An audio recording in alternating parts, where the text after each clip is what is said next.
എനിക്ക് ഏകദേശം ഒരു 230-240 കിലോമീറ്റർ ഒറ്റ സ്ട്രെച്ചിൽ ഓടാൻ നേരത്ത് എനിക്ക് ആകെ ആവശ്യമായിട്ട് വന്നത് 320 എത്രയോ. ബ്രോക്ക് പിന്നെ ഇതിൽ ഉണ്ടായിരുന്നെങ്കിൽ കൊള്ളാന്ന് തോന്നുന്ന ഏതെങ്കിലും ഫീച്ചർ ഉണ്ടോ? ബ്രോ ഭാഗ്യം ചെയ്തൊരു വണ്ടി കേട്ടോ, ഇത് പറയാതിരിക്കാൻ വയ്യ. വണ്ടി ഡെലിവറി എടുത്തതിന് ശേഷം സർവീസ് സെന്റർ വണ്ടി കണ്ടിട്ടില്ല. ഇതിന്റെ നെഗറ്റീവ് വശമായിട്ട് ബ്രോക്ക് എന്തൊക്കെയാണ് ഫീൽ ചെയ്തിട്ടുള്ളത്? ജംഗ്ഷൻ എത്തി, ജംഗ്ഷനിൽ നിന്ന് മെയിൻ റോഡിലോട്ട് എടുത്ത് വച്ചപ്പോഴത്തേക്കും വണ്ടി ഓഫായി. ഈ V4 അടിച്ച് കളഞ്ഞെന്ന് പറഞ്ഞില്ലേ, ആളെ ഞാൻ കാണിച്ചതാണ്. V4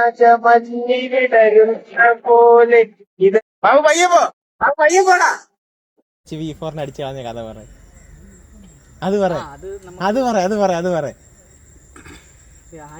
ഞാൻ അടിച്ചളഞ്ഞെന്ന് പറഞ്ഞാൽ മതി. Welcome back guys. അപ്പോൾ ഇന്നത്തെ വീഡിയോ എന്ന് പറഞ്ഞാൽ ഈ ഒരു NX 200ന്റെ യൂസർ റിവ്യൂ ആണ്. അപ്പോൾ ഇതെന്റെ ഫ്രണ്ട് അഭിജിത്ത് ആണ്, അഭിജിത്തിന്റെയാണ് ഈ ഒരു മോട്ടോർ സൈക്കിൾ. അപ്പോൾ നമുക്ക് അഭിജിത്തിനോട് നേരിട്ട് ചോദിച്ച് മനസ്സിലാക്കാം ഈ ബൈക്ക് എടുത്താൽ എന്തൊക്കെയാണ് അവന്റെ ഒരു അനുഭവം എന്നുള്ളത്. അപ്പോൾ അഭിജിത്തെ ഫസ്റ്റ് ക്വസ്റ്റ്യൻ, എന്തുകൊണ്ടാണ് ഈ ഒരു മോട്ടോർ സൈക്കിൾ ചൂസ് ചെയ്യാൻ ആദ്യം തന്നെ എന്റെ മനസ്സിൽ വേറെ വണ്ടി ഇല്ലായിരുന്നു. ഞാൻ ഹോർണറ്റാണ് എടുക്കാൻ ഉദ്ദേശിച്ചത്. എനിക്ക് തോന്നുന്നു 2-3 വർഷമായിട്ട് ഞാൻ വിചാരിച്ചു വണ്ടി എടുക്കണമെങ്കിൽ ഞാൻ ഹോർണറ്റ് എടുക്കുള്ളൂ എന്ന് പറഞ്ഞിട്ട്. അപ്പൊ എന്റെ ഫ്രണ്ട് എനിക്ക് ഇതിന്റെ ഒരു വീഡിയോ എനിക്ക് അയച്ചു തന്നിട്ട് പറഞ്ഞു, ഇത് നോക്ക് നീ, ഇത് ഹോർണറ്റ് ആണ്, പക്ഷെ ഹോർണറ്റ് അല്ല, അങ്ങനെ പറഞ്ഞു. ഞാൻ ഇത് നോക്കിയപ്പോഴത്തേക്ക് ഇതിന്റെ റെഡ് കളറാണ് ഞാൻ കണ്ടത്. ഇതിന്റെ CB200X, ഇതിന്റെ പഴയ വേരിയന്റ് CB200Xന്റെ വീഡിയോ കണ്ടത്. ഇത് ഒറ്റയടിക്ക് സ്ട്രക്ക് ചെയ്ത് സംഭവം, ഇത് കൊള്ളാം. ഒറ്റയടിക്ക് ഇതിന്റെ ലുക്ക് എനിക്ക് ഇഷ്ടപ്പെട്ടു, ഇത് കൊള്ളാം. എന്നിട്ട് എന്റെ വേറൊരു ഫ്രണ്ടിന്റെ കയ്യിൽ ഇതുണ്ടായിരുന്നു ഈ സാധനം. ഇത് റെയർ ആണ്, വീഡിയോയിലല്ലാതെ അതിനൊന്നും ഈ വണ്ടി കണ്ടിട്ടില്ല, അതിനെ കുറിച്ച് കേട്ടിട്ടില്ല, ഒന്നുമില്ല. അങ്ങനെ എന്റെ ഫ്രണ്ടിന്റെ പക്ഷേ ഈ ഒരു വണ്ടി ഉണ്ടായിരുന്നു, ഒരു എന്റെ ഫ്രണ്ടിന്റെ ഫ്രണ്ടാണ്. അപ്പം അതിനകത്ത് കയറി ഒന്ന് ഇരുന്നപ്പോഴത്തേക്ക് ഇതിന്റെ പോസ്ചർ കൊള്ളാം, ഇതില്ല, വൈബ്രേഷൻസ് ഇല്ല, ഓവറോൾ വണ്ടി കിടിലേ. അപ്പോഴേ പോയി ബുക്ക് ചെയ്തു, ഒരാഴ്ചക്കുള്ളിൽ വണ്ടി എടുത്തു, വേറെ ഒന്നും ചിന്തിച്ചില്ല. ബ്രോ ഈ ഒരു കാറ്റഗറിയിൽ പിന്നെ വേറെ ഏതൊക്കെ ബൈക്കായിട്ട് കമ്പയർ ചെയ്തിട്ടാണ് നോക്കിയത്? വേറെ ബൈക്കായിട്ട് അങ്ങനെ കമ്പയർ ചെയ്തില്ല, കാരണം ഞാൻ ബൈക്ക് എടുക്കാൻ പോയപ്പോഴത്തേക്ക് എനിക്കൊരു ഇതുണ്ടായിരുന്നു എന്ന് പറയുമ്പോൾ എനിക്ക് MD വേണ്ട, ഡ്യൂക്ക് വേണ്ട. അത് കൊള്ളൂലാത്തതിനെ കൊണ്ടല്ല, എന്റെ ഒരു യൂസിന് എനിക്കത് എന്റെ ആവശ്യമില്ല. അപ്പോ ഞാൻ നോക്കിയപ്പോ എനിക്ക് ഹോർണറ്റ് മതി, ഒരു കമ്പ്യൂട്ടർ എന്നുള്ള നിലയിൽ ഹോർണറ്റ് മതി എന്നുള്ളത് നോക്കിപ്പോയപ്പോഴത്തേക്ക് എന്റെ മുമ്പിൽ ഇത് കിട്ടി. അപ്പോ എന്റെ ആവശ്യങ്ങൾക്ക് ഹോർണറ്റിനേക്കാൾ ഇതാണ് കുറച്ചുകൂടെ നല്ലതെന്ന് എനിക്ക് തോന്നിയത് കൊണ്ട് ഇത് ചൂസ് ചെയ്തു. പിന്നെ ബ്രോ ഇത് ബുക്ക് ചെയ്തു, പിന്നെ ഒരു ഡെലിവറി വരെയുള്ള പ്രോസസ് എങ്ങനെയാണ് ഷോറൂമായിട്ടുള്ള? ഷോറൂമായിട്ട് അത് പറഞ്ഞു കഴിഞ്ഞാൽ ആദ്യം എല്ലാം വളരെ സ്മൂത്ത് ആയിരുന്നു. പേപ്പർ വർക്കും കാര്യങ്ങളെല്ലാം കറക്റ്റ് ആയിട്ട് നടന്നു. വണ്ടി പോയി കണ്ടു, ബുക്ക് ചെയ്തു. അടുത്ത ആഴ്ച അവര് എത്ര നാൾ തരാന്ന് പറഞ്ഞു? ഒരാഴ്ചക്കുള്ളിൽ തരാന്ന് പറഞ്ഞു. ഒരു വ്യാഴാഴ്ച വെള്ളിയാഴ്ച കണ്ടാണ് പോയി ബുക്ക് ചെയ്തത്. അടുത്ത വെള്ളിയാഴ്ച തരാന്ന് പറഞ്ഞു. അപ്പൊ ഞാൻ അതിന് ശേഷമുള്ള ഒരു ബുധനാഴ്ച വിളിച്ചിട്ട് വെള്ളിയാഴ്ച ഓക്കെ അല്ലേ ഞാൻ വരട്ടെ എന്ന് വെച്ചപ്പോൾ അവര് പറഞ്ഞു എന്തോ പേപ്പർ എന്തോ കിട്ടിയില്ല, നമുക്ക് ശനിയാഴ്ചത്തേക്ക് ആണെങ്കിൽ റെഡിയാക്കാന്ന് പറഞ്ഞു. ഞാൻ പറഞ്ഞു വെള്ളിയാഴ്ച കിട്ടിയില്ലെങ്കിൽ എനിക്ക് പിന്നെ ശനിയാഴ്ച വേണ്ട, പിന്നെ തിങ്കളാഴ്ച മതി എന്നുള്ള രീതിക്ക് ഞാൻ പറഞ്ഞു. പിന്നെ ഞാൻ തിങ്കളാഴ്ച വരാം, ഓക്കെ ആണോ എന്ന് അങ്ങോട്ട് ചോദിച്ചു. അവർ പറഞ്ഞു തിങ്കളാഴ്ച ആണെങ്കിൽ എന്തായാലും ഇത് തരാം, അപ്പൊ പിന്നെ ഒരു പ്രശ്നം കാണത്തില്ല എന്ന് പറഞ്ഞു. അങ്ങനെ അവർ പറഞ്ഞു തിങ്കളാഴ്ച എന്തായാലും തരാന്ന് പറഞ്ഞു. അങ്ങനെ ഞാൻ രാവിലെ തിങ്കളാഴ്ച വിളിച്ചിട്ട് രാവിലെ പോയി, ഉച്ച വരെ അവിടെ നിന്നു. എന്നിട്ട് അവർ പറഞ്ഞു എന്തോ ഇതുവരെ കിട്ടിയില്ല, നമ്പർ പ്ലേറ്റ് കിട്ടിയില്ല, എന്തോ കോംപ്ലിക്കേഷൻ ഉണ്ടെന്ന് പറഞ്ഞുകൊണ്ട് നിന്നു. കുറച്ചു നേരം നിന്നു, ഒരു 2 മണിക്കൂർ നിന്നു. എന്നിട്ടും സാധനം നടക്കുന്നില്ല. അവരിപ്പോ തരാന്ന് പറഞ്ഞുകൊണ്ട് നിൽക്കുന്നു. എന്നിട്ട് ലാസ്റ്റ് പറഞ്ഞു ഒരു 4-5 ദിവസം പിടിക്കുമെന്ന് പറഞ്ഞു. അങ്ങനെ അവിടുത്തെ മാനേജറിനെ വിളിച്ച് കാര്യം പറഞ്ഞ് സംസാരിച്ചു. പുള്ളിക്കാരൻ എന്തോ നമ്മളുടെ ഒരു ഗ്രഡ്ജ് കണക്കായി, അയാള് സംസാരം റോങ് ആയി. അങ്ങനെ സംസാരിച്ച് ഒരു ടെമ്പററി നമ്പർ പ്ലേറ്റ് ഒന്ന് എടുത്തോണ്ട് പോവാന്ന് പറഞ്ഞിട്ട് അടുത്ത പ്രശ്നം എന്ന് വെച്ച് കഴിഞ്ഞാൽ അവര് പറഞ്ഞത് ഇതിനകത്ത് 2 ലിറ്റർ പെട്രോൾ ഉണ്ട്, അടുത്തുള്ള പമ്പിൽ കയറി പെട്രോൾ അടിക്കണമെന്ന് പറഞ്ഞു. ഓക്കെ, 2 ലിറ്റർ ഉണ്ട്. ഇതിന്റെ മൈലേജ് വെച്ചിട്ട് എങ്ങനെ പോയാലും ഒരു മിനിമം 50 കിലോമീറ്റർ എങ്കിലും ഓടേണ്ടതാണ്, മിനിമം, ഏറ്റവും മിനിമം. അപ്പോ ഞാൻ ആ സർവീസ് സെന്ററിൽ നിന്ന് വണ്ടി എടുത്ത് ഏകദേശം ഒരു 5 കിലോമീറ്റർ കഴിഞ്ഞ് അടുത്ത കറക്റ്റ് ജംഗ്ഷൻ എത്തി, ജംഗ്ഷനിൽ നിന്ന് മെയിൻ റോഡിലോട്ട് എടുത്ത് വച്ചപ്പോഴത്തേക്കും വണ്ടി ഓഫായി. പെട്രോൾ തീർന്നു. ഈ 5 കിലോമീറ്റർ ഓടാനായിട്ട് 2 ലിറ്റർ പെട്രോളിന്റെ ആവശ്യമില്ലല്ലോ. അങ്ങനെ അവിടെ നിന്ന് പിന്നെ നടന്നു പോയി പെട്രോൾ വാങ്ങിച്ചുകൊണ്ട് വന്നിട്ടാണ് തിരിച്ച് വീട്ടിൽ കൊണ്ടുവന്നത്. ബ്രോ ഈ വണ്ടി എടുത്തിട്ട് എത്ര നാളായി? എടുത്തത് കഴിഞ്ഞ ഓഗസ്റ്റിലാണ്, അപ്പം ഒരു 8 മാസമായി.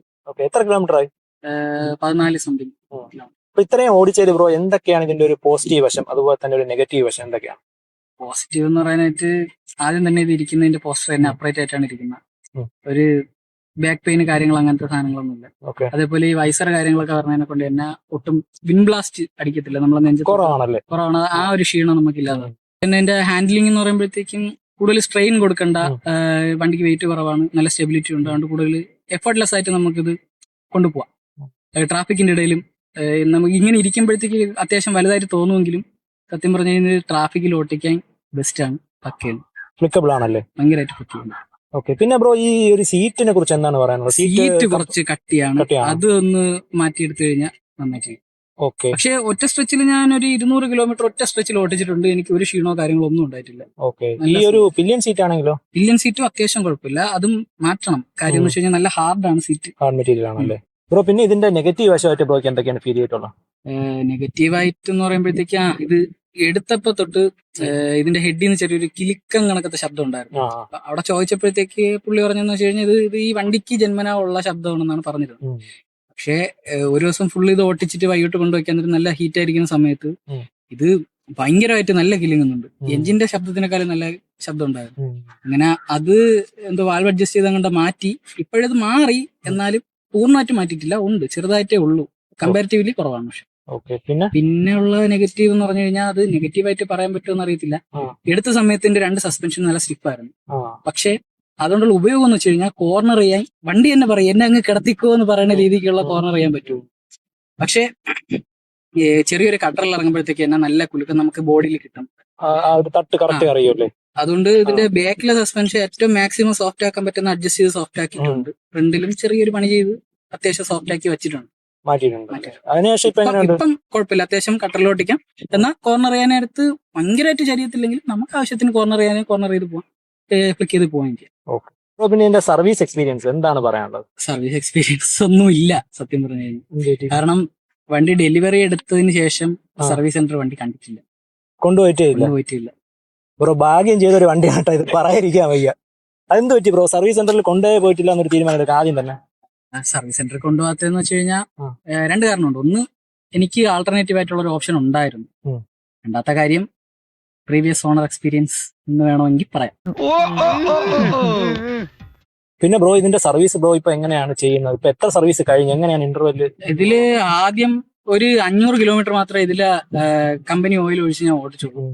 അതിനുശേഷം അഡിനോളാണ് എഞ്ചിൻ ഓയിൽ വീട്ടിക്കൊണ്ടിരുന്നത്. ഒരു 4500 കിലോമീറ്റർ കൂടുമ്പോഴത്തേക്ക് സർവീസ് ചെയ്യുന്നുണ്ട്. ഇടയ്ക്കിടയ്ക്ക് ഇതിന്റെ എഞ്ചിൻ ഓയിൽ ലെവൽ ചെക്ക് ചെയ്യുന്നുണ്ട്. പിന്നെ ഇതിന്റെ സ്പാർക്ക് പ്ലഗ് മാറ്റി റേഡിയം പ്ലഗ് ഇട്ടിട്ടുണ്ടായിരുന്നു. ബ്രേക്ക് പാഡ് മാറ്റിയിട്ട് ഇത് കമ്പനി മാറ്റിയിട്ട് വെസ്റയുടെ ബ്രേക്ക് പാഡ് ആഡ് ചെയ്തിട്ടുണ്ട്. ബ്രോ അപ്പൊ ഈ ഇത് നമ്മളിപ്പോ ഷോറൂമിൽ സർവീസ് ചെയ്തിരിക്കുമ്പോഴത്തേക്ക് ഫസ്റ്റ് തൊട്ട് ഇനിയിപ്പോ വാറന്റി ഒന്നും ഇല്ലല്ലോ? ഇല്ല. ഇതിന് ഞാൻ എടുത്ത സമയം തൊട്ട് തീരുമാനിച്ചാണ് എനിക്ക് വാറന്റി ഇല്ലെങ്കിലും കുഴപ്പമില്ല. ഇനി ഇതിപ്പോ എന്ത് പണി വന്നാലും എന്റെ കയ്യിലെ കാശ് മുടക്കി ഞാൻ ചെയ്യും. വാറന്റി ഇല്ലെങ്കിലും കുഴപ്പമില്ല, എനിക്ക് കുറച്ച് നാൾ കൂടുതൽ ഓട്ടിച്ചാൽ കൊള്ളാമെന്നുണ്ട്. ഓക്കെ. ഞാനും ഇതുപോലെ എക്സ്റ്റൻഡഡ് വാറന്റി ഇതും എല്ലാം എടുത്തു വെച്ചു, പക്ഷെ നോ യൂസ്. അതാണ് ഒരു ഫാക്ട്. അതാ ബ്രോ. പിന്നെ ഒരു ബിഗിനറിനെ സംബന്ധിച്ച് ഈ ഒരു ബൈക്ക് എടുത്തു കഴിഞ്ഞാൽ ഇതിന്റെ സ്പെയർ പാർട്സിന്റെ കോസ്റ്റ് എങ്ങനെയാണ്? അഫോർഡബിൾ ആണോ? അതിപ്പോ ഞാൻ പോകുന്ന രീതി വെച്ച് നോക്കുമ്പോഴത്തേക്ക് ഓയിലായാലും ബാക്കി പാർട്സ് ആയാലും ഞാൻ ഇതിൽ കാശ് നോക്കുന്നില്ല. അത്യാവശ്യം ഫണ്ട് ഇറക്കുന്നുണ്ട്. പക്ഷെ നോർമലി ഒരു കമ്പനി സർവീസ് ചെയ്യുന്ന വണ്ടിയാണെങ്കിൽ സത്യം പറഞ്ഞു കഴിഞ്ഞാൽ ഭയങ്കര ചീപ്പാണ് ഒരു ബിഗിനറിനെ സംബന്ധിച്ചിടത്തോളം. അതായത് ഇപ്പൊ ഈ ഓയിലും പാർട്സും എല്ലാം കമ്പനി മാത്രമാണെങ്കിൽ എല്ലാം നല്ല ചീപ്പാണ്. ഒരു ബിഗിനർ ഫ്രണ്ട്ലി, ബിഗിനറിന് വേണ്ടിയിട്ടുള്ള വണ്ടി എന്ന് വേണമെങ്കിൽ പറയാം. ബ്രോ പിന്നെ ഇതിൽ അഡീഷണൽ ആയിട്ട് എന്തൊക്കെ ആഡ് ഓൺ ചെയ്തിട്ടുണ്ട്? ആഡ് ഓൺ എന്ന് പറയുന്നതിന്റെ സ്പാർക്ക് പ്ലഗ് ഞാൻ മാറ്റിയിട്ടുണ്ട്. ഇപ്പം ഇറിഡിയം സ്പാർക്ക് പ്ലഗ് ആണ് കിടക്കുന്നത്. പിന്നെ ഉള്ളതെന്ന് വെച്ച് കഴിഞ്ഞാൽ അതിന്റെ ബ്രേക്ക് പാഡ് മാറ്റി വെസ്റയുടെ പാഡ് ഇട്ടിട്ടുണ്ട്. പിന്നെ ആക്സസറീസ് എന്ന് പറയാനായിട്ട് ഒരു മൊബൈൽ ഹോൾഡറും ഉണ്ട്, പിന്നെ ഒരു പാംബ്രസ്റ്റും ഉണ്ട്. ബ്രോ പിന്നെ ഈ ഒരു ബൈക്കിന്റെ ഹെഡ്ലൈറ്റ് വിസിബിലിറ്റി എങ്ങനെയുണ്ട്? ഹെഡ്ലൈറ്റിന് ഒട്ടും വെട്ടമില്ല. ബ്രൈറ്റ് ഇട്ടാലും ഓപ്പോസിറ്റ് ഒരു വണ്ടി വന്നു കഴിഞ്ഞാൽ നമുക്ക് ഫ്രണ്ട് റോഡ് കാണാൻ പറ്റത്തില്ല. ഒരു ഫോഗ് ലൈറ്റ് ഇൻസ്റ്റാൾ ചെയ്യാനായിരിക്കും ഏറ്റവും നല്ലത്. ബ്രോ ഇപ്പൊ സെറ്റ് ആക്കിയിട്ടുണ്ട്? അതിനകത്തുണ്ട്, പക്ഷെ കാണത്തില്ല. മീൻസ് ഉണ്ട്, പക്ഷെ ഡിസ്പ്ലേ നമ്മൾ വെളിയിൽ നിന്ന് നോക്കാൻ നേരത്ത്, പകല് നോക്കാൻ നേരത്ത് ഇതില് ഫോഗ് ഉണ്ടെന്ന് അറിയത്തില്ല. പക്ഷെ എന്റെ യൂസ് നൈറ്റിൽ. ബ്രോ ഇതിന്റെ ബ്രേക്ക് പാഡ്സ് അപ്ഡേറ്റ് ചെയ്തെന്ന് പറഞ്ഞായിരുന്നല്ലോ, അപ്പൊ മുമ്പും ശേഷമുള്ള ഒരു ഡിഫറൻസ് ഒന്ന് പറയൂ. ബ്രേക്ക് പാഡ് മുമ്പ് ബൈറ്റ് ഉണ്ടായിരുന്നു, എന്നാലും ഈ സ്റ്റോപ്പിംഗ് ഡിസ്റ്റൻസ് ഭയങ്കര കൂടുതലായിരുന്നു. നമ്മള് ബ്രേക്ക് പിടിച്ചാലും അത് സസ്പെൻഷൻ താഴുന്നുണ്ട്, പക്ഷെ വണ്ടി നമ്മൾ വിചാരിച്ചിട്ട് നിൽക്കത്തില്ലായിരുന്നു. അതുകൊണ്ടാണ് ഞാൻ മാറ്റിയത്. പക്ഷെ ഇതിപ്പോ മാറ്റിയതിന് ശേഷം നല്ല രീതിക്ക് ഹൈ സ്പീഡിൽ വന്നാലും ഞാൻ വിചാരിച്ചെടുത്ത് നിൽക്കുന്നുണ്ട്. നല്ല സ്റ്റോപ്പിംഗ് ഡിസ്റ്റൻസ് നല്ല കുറഞ്ഞിട്ടുണ്ട്. ബ്രോ പിന്നെ ഇതിന്റെ ഫ്യൂൽ എക്കോണമി എങ്ങനെയുണ്ട്? നല്ല മൈലേജ് കിട്ടുന്നുണ്ട്. നമ്മുടെ ഈ റോഡിലൊക്കെ ആവറേജ് ഇട്ട് ഓടാൻ നേരത്തും എങ്ങനെ പോലും ഒരു 40-42 മൈലേജ് കിട്ടുന്നുണ്ട്. ഹൈവേയിൽ കയറാൻ നേരത്ത് ഒരു തവണ എനിക്ക് ഏകദേശം ഒരു 230-240 കിലോമീറ്റർ ഒറ്റ സ്ട്രെച്ചിൽ ഓടാൻ നേരത്ത് എനിക്ക് ആകെ ആവശ്യമായിട്ട് വന്നത് 320 എത്രയോ അത്ര കണ്ട റേറ്റിന് എണ്ണ ആവശ്യമായിട്ടുണ്ട്. അത്ര ഹൈവേ നല്ല മൈലേജ് നല്ല മൈലേജ്, ഒരു എനിക്ക് തോന്നുന്നു ഒരു 55-60 മൈലേജ് കിട്ടുന്നുണ്ട്. കാണാനും ലുക്കാണ് മൈലേജ് ഉണ്ട്. ഓക്കെ. പിന്നെ ബ്രോ ഇതിന്റെ ഫീച്ചേഴ്സ് വേറെ എന്തൊക്കെയുണ്ട്? ഇപ്പൊ ഒരു CB200 ഇതിലേക്ക് ഈ ഒരു NX200 വന്നപ്പോഴത്തേക്കും എന്തൊക്കെയുണ്ട് ഫീച്ചേഴ്സ്? ഫീച്ചേഴ്സ് എന്ന് പറയുമ്പോഴത്തേക്ക് ABS ABS ആക്കി, ട്രാക്ഷൻ കൺട്രോൾ, പിന്നെ ഈ പറഞ്ഞ കണക്ക് മീറ്ററിന്റെ ഡിസ്പ്ലേ TFT ഡിസ്പ്ലേ ആക്കി. അതിന്റെ കൂടെ തന്നെ പറഞ്ഞ കണക്ക് 10x10 നാവിഗേഷനും കാര്യങ്ങളെല്ലാം അതിൽ വരണുണ്ട്. പിന്നെ ചാർജിങ് പോർട്ട്, അങ്ങനത്തെ ചെറിയ ചെറിയ അപ്ഗ്രേഡുകൾ. ബ്രോക്ക് പിന്നെ ഇതിൽ ഉണ്ടായിരുന്നെങ്കിൽ കൊള്ളാന്ന് തോന്നുന്ന ഏതെങ്കിലും ഫീച്ചർ ഉണ്ടോ? ക്രൂസ് കൺട്രോൾ ഉണ്ടായിരുന്നെങ്കിൽ കൊള്ളായിരുന്നു, പക്ഷെ അതിന്റെ ആവശ്യം ഉണ്ടോന്ന് വെച്ചാൽ അറിഞ്ഞൂടാ. പിന്നെ ഇപ്പൊ ഈ പറഞ്ഞ കണക്ക് 160cc വണ്ടികളിലുണ്ടെങ്കിൽ പിന്നെ ഇതിന് വരായിരുന്നു. ഓക്കെ. ബ്രോയുടെ ഒരു ഓവറോൾ എക്സ്പീരിയൻസ് എങ്ങനെയുണ്ട് ഈ ഒരു NX200 പറ്റി? ഓവറോൾ എക്സ്പീരിയൻസ് എന്ന് പറയുമ്പോൾ പറഞ്ഞ പോലെ ബേസിക്കലി ഞാൻ തൃപ്തനാണ്. ഇപ്പം ഇത് എടുത്തിട്ട് എനിക്ക് അയ്യോ ഇത് എടുത്തു പോയല്ലോ എന്ന് ഇതുവരെ തോന്നിപ്പിച്ചിട്ടില്ല. ഞാൻ ഫുള്ളി സാറ്റിസ്ഫൈഡ് ആണ്. അതേപോലെ തന്നെ ഫ്രാങ്ക്ലി പറയുകയാണെങ്കിൽ ഇതും കൊണ്ട് പുറത്തിറങ്ങുമ്പോഴത്തേക്ക് ആൾക്കാർ നോക്കും ഇതേത് വണ്ടി എന്ന് പറഞ്ഞ് നോക്കാൻ നേരത്ത് കിട്ടുന്ന ഒരു മെന്റൽ സാറ്റിസ്ഫാക്ഷൻ ഉണ്ട്. അത് അതേപോലെ ഇത് എനിക്ക് തിരിച്ചു തരുന്ന ഫീഡ്ബാക്ക്, ഇത് ഭയങ്കര ഓവർ പവേർഡ് അല്ല, ഇത് നോർമൽ കമ്പ്യൂട്ടർ ഉണ്ട്, പക്ഷെ എന്റെ ആവശ്യത്തിന് ഇത് പക്ക പെർഫെക്റ്റ് ആണ്. ഞാൻ ഭയങ്കര സാറ്റിസ്ഫൈഡ് ആണ്. ഇപ്പൊ ന്യൂ ആയിട്ട് വേറെ ആൾക്ക് മേടിക്കാൻ പ്ലാൻ ചെയ്യണം, അയാൾക്ക് കൊടുക്കാനുള്ള ഒരു സജഷൻ എന്താണ്? സജഷൻ എന്ന് പറയുമ്പം ഇതും നിങ്ങൾ നോക്കുന്ന വഴിക്കിൽ ഇത് നോക്കുന്നുണ്ടെങ്കിൽ ഇത് കണ്ണും പൂട്ടിയത് എടുക്കുക, വെർത്താണ്. ഓക്കെ. അപ്പോൾ ഇത്രയൊക്കെയാണ് നമ്മുടെ NX200 വിശേഷങ്ങൾ. അപ്പൊ നിങ്ങൾക്ക് കൂടുതലായിട്ട് എന്തെങ്കിലും അറിയുന്നുണ്ടെങ്കിൽ പുള്ളിയുടെ Instagram ID ഞാൻ താഴെ കൊടുത്തേക്കാം, മെസ്സേജ് അയച്ചാൽ. ബ്രോ പെർഫോമൻസ് വൈസ് ഈ ബൈക്കിനെ കുറിച്ച് എന്തൊക്കെയാണ് തോന്നിയിട്ടുള്ളത്? പെർഫോമൻസ് വൈസ് ഇതിന്റെ സ്പെക്ക് നോക്കുകയാണെങ്കിലും ഇതിലെ പേപ്പറിലായാലും ഭയങ്കര അണ്ടർ പവേർഡ് ആയിട്ട് ഒരാളെടുത്ത് ഓട്ടിക്കാൻ നേരത്ത് സ്മൂത്ത് ആയിട്ട് അണ്ടർ പവേർഡ് ആയിട്ട് തോന്നും. പക്ഷേ ഓട്ടിക്കേണ്ട രീതിയിൽ ഒട്ടിച്ചു കഴിഞ്ഞാൽ വേണമെങ്കിൽ നമുക്ക് ഇത് വെച്ചൊരു V4 അടിച്ച് കളയാൻ പറ്റും. അടിച്ച് കളഞ്ഞിട്ടുണ്ട്. നോട്ട് ഒരു 110 കിലോമീറ്റർ സ്പീഡ് വരെ. ഈ V4 അടിച്ച് കളഞ്ഞെന്ന് പറഞ്ഞില്ലേ, ആളെ ഞാൻ കാണിച്ചു തരാം. വേണമെങ്കിൽ ഒരു ക്ലൂ തരാം. ഒരു രാജമല്ലിവിടരുന്ന പോലെ ഇതെഴുതി കയറിപ്പോ ബാബു പയ്യെ പോടാ, നീ കയറിപ്പോടാ. ഒരു ദേവരാജമണി ഓർമ്മയില്ല? ഇല്ല. ഞാൻ വീണ്ടും ഒരു ക്ലൂ തരാം. ഞങ്ങളുടെ മുന്നിൽ നിൽപ്പുണ്ട്. ഇത് വെച്ച് V4 അടിച്ച് കളഞ്ഞ കഥ പറ. അത് പറ. ഞാൻ അടിച്ചളഞ്ഞെന്ന് പറഞ്ഞാൽ മതി. നീ ആരെങ്കിലും റേസിന് വന്നു കഴിഞ്ഞാൽ ഞാൻ അടുത്ത് അടിച്ചളഞ്ഞോളാം, എനിക്ക് വലിയ പാടൊന്നുമില്ല. അത് പറയടാ. എടാ ഇത് വെച്ച് V4 അടിച്ചളഞ്ഞാ പറയാ. എടാ അത് പറയണം.